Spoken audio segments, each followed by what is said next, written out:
I'm seeing a lot in the press at the moment about ISIS brides, as if we're meant to feel sorry for them or something. Don't get me wrong, women from Islamic countries who have been dragged kicking and screaming into ISIS campsites in the middle of the Syrian desert, they have my sympathy, full sympathy. Remember, Muslims are the first victims of Islam.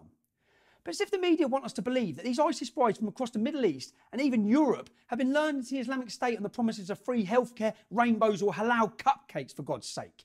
CNN told us a story of an ISIS bride who fled the caliphate. The woman talked of her shock when they learned what ISIS was really like.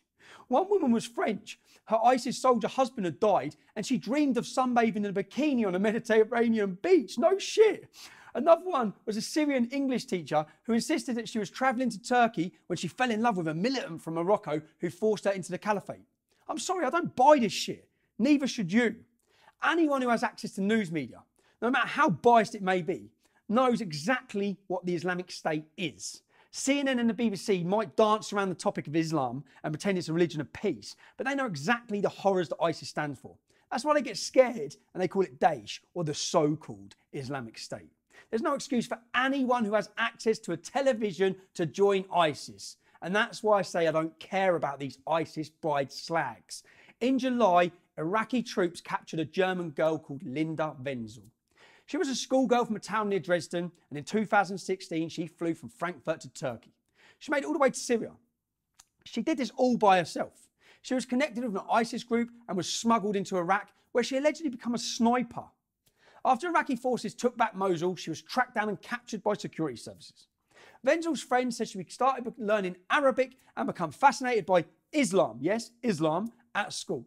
And her friends say she was unhappy at home when she turned to the religion. She was a convert, like many of the worst in Islam are converts, usually with big ginger beards. Again, there's no excuse for any of this. Anyone who's willing to join this barbaric death cult and fight against the West deserves everything coming to them. It makes me think about the future of our own people in the West. When the family is troubled and broken up, when our national identity is stripped from us and taken from us, when popular culture sexualises young girls and we're taught from a young age that our entire existence is built on oppression and evil, it creates a spiritual and cultural vacuum.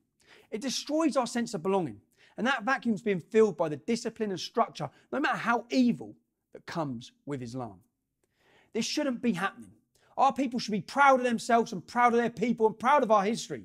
And our media shouldn't be guilt-tripping us into feeling sorry for these ISIS slags. Most of these women know exactly what they're doing. And whether it's a man leaving Europe to fight for ISIS or a woman falling in love with a dirty ISIS savage, they'll get exactly what's coming from, and I couldn't give a shit.